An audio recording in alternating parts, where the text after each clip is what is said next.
Right, hey guys, it's Weston here. So today I'm going to be reviewing the Archos 50 Power. So just like to say a massive thank you to Harvard PR for sending this out to review. So for £100, is this a good phone, or is there much better out there? Let's find out.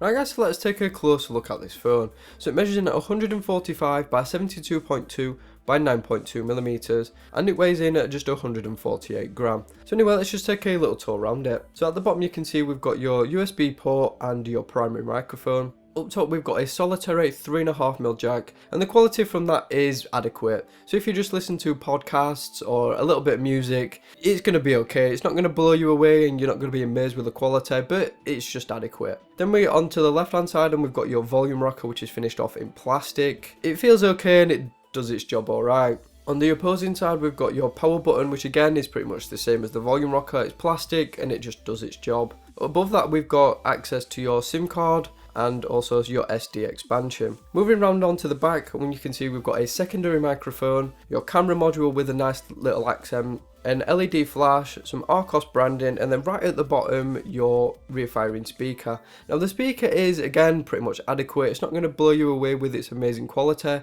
but if you just watch a little bit of YouTube, it's perfectly fine. So now we get onto in-hand and build quality, and it's not amazing to be honest. I mean, it feels pretty comfortable in the hand because it's got slightly rounded edges, and the plastic finish at the back feels nice. It's quite grippy and it's not overly prone to fingerprints and grease, but when it does it's actually pretty easy to wipe down. But all in all, I mean, it feels okay in the hand. It's not amazingly built, and I have noticed a little issue as well. So when you move the phone side to side, you can kind of feel the battery moving around inside the phone. It's just something I thought I'd make you aware of. I'm not sure if it's going to lead to any problems in the future, but like I said, it's just something I thought I'd mention. So now we get on to the display, and the display is 5 inches, it's 720p, it's IPS, and to be honest, it's not great. I mean, viewing angles with it being IPS are pretty good. Colours are, they're alright. I mean, they're not too vibrant, they're not too saturated, they're just pretty flat and pretty neutral. But yeah, they're alright. I mean, obviously you can go into the settings and tweak the colours a little bit, but yeah, they're just not fantastic. Then we get onto text, and it's actually reasonably sharp as long as you're looking at it at a distance. But obviously with it only being 720p, once you start getting it a little bit closer, you can start to see a little bit of pixelation. But obviously just at normal viewing distance, it's perfectly fine. Looking at photos and stuff like that, with it only being 720p, it's alright. You're going to get a decent viewing experience for just looking at Instagram and Twitter images. But if you want to look at proper photographs, then it might not be good for that. So now we get on to the UI, and this is running Android 5.1. Now Android 5.1 is quite old now. We're getting on to Android 7 pretty soon, and I don't think this is going to be getting upgraded to Android 7.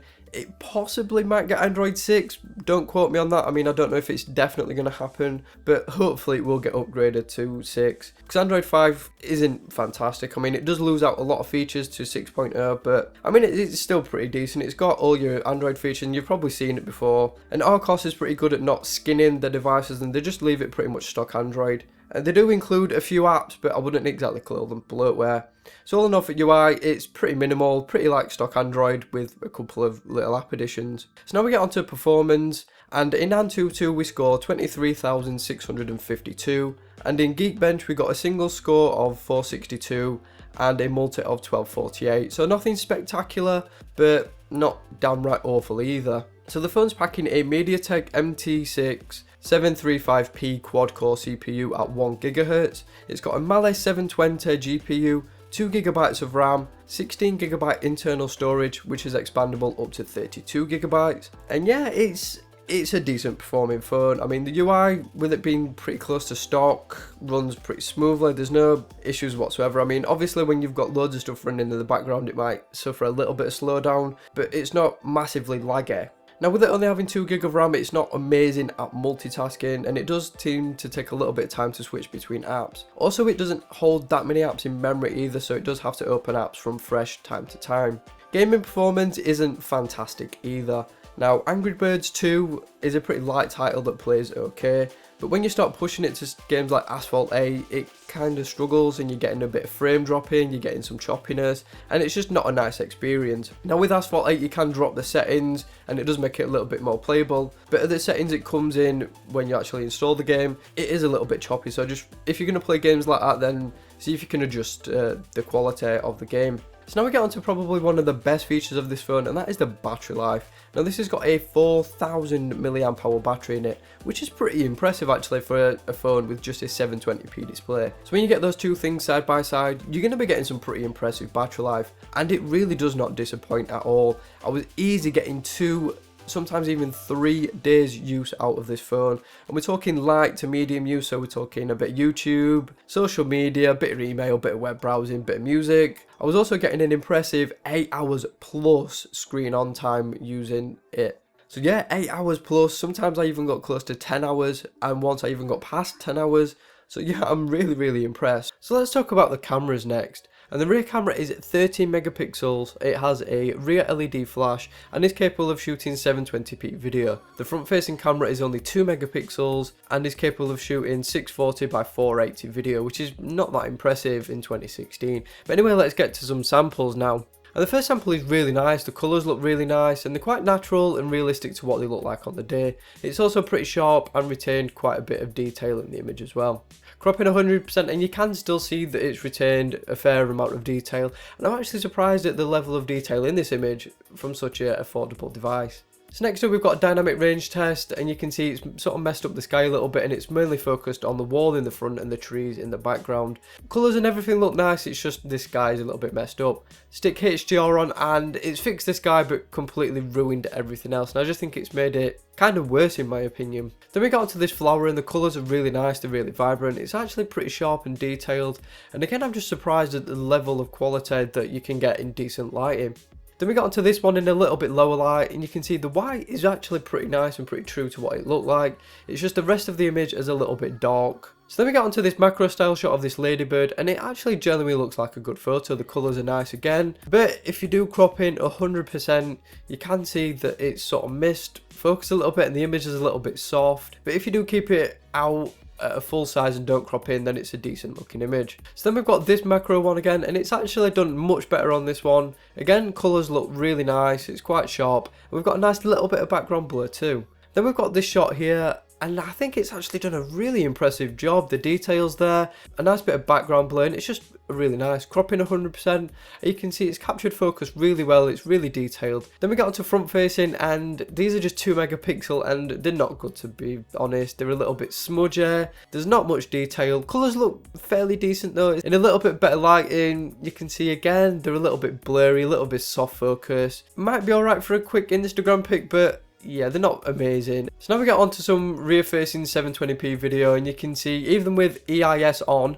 it's quite unstable, it's a little bit shaky, it actually looks kind of out of focus too. So yeah, video from this isn't that impressive. Right guys, so this is footage from the Archos 50 Power, and this is what you can come to expect from both the rear facing video in terms of quality and the audio as well. And now here's some front facing, and again it's not amazing, it's only 640 by 480, so it's not fantastic at all. But anyway, here's another. Right guys, so this is what you can come to expect from the front facing camera, audio and video from that. So anyway, this is what you're going to be getting if you get this phone. And here's some indoor samples next, and it actually looks like a decent image. Lighting was just coming through my window, there were no artificial light on it, and I think it's done a decent job. Give it a bit more light and you can see it's actually created a pretty decent looking image. There is a little bit of noise in the corner, but I think overall not bad. Colours look pretty decent as well. Then we get onto this one, and it's actually a macro-ish style shot, and it's focused really well on the watch face, but it's completely blown out everything else, and yeah, it's kind of good looking but not great. And then we've got this last one in low light, and I think it's done a pretty good job. I mean, yes, there is a lot of noise, but it's actually focused pretty decently on the car. Then we switch to flash on, and you can see it's very harsh, and it is completely just blown out the car. The background actually looks better than the foreground, but yeah, the flash isn't fantastic. Then we got onto some front facing ones, and you can see this is pretty much unusable. It's all noise and it's a very dark looking image. And then finally this last one in a little bit better light is again a little bit better. It's still quite noisy but not a very good looking image. Right guys, so that pretty much concludes this review. So what do I think of this phone? So for £100 in the UK, it's actually not that great, to be honest. It's got a couple of redeeming features like the really impressive battery life, and the camera's not half bad either. But as an overall package, it's not a great phone, and to be honest, there is definitely much better out there if you're willing to shop, or even spend like an extra 10-15 quid. You can definitely pick up a better phone. For example, just one of those phones, I've got one right now called the Umi Touch X, and that offers much more for around the same value, so it's kind of hard to recommend this phone when there is so many other phones now at this price that are much better off than this one. So should you actually pick one up? Well, if you need a secondary phone with really impressive battery life and a decent camera, then it might be worth a look. But as a main device, there's definitely better out there if you're willing to pay a little bit more, or if you're willing to shop around. Right guys, so that is pretty much it for this review. If you've enjoyed it, don't forget to hit that subscribe button for more videos like this, and more coming very soon.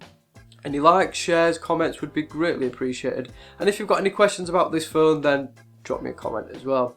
So thank you so much guys, and I will see you all on the very next video.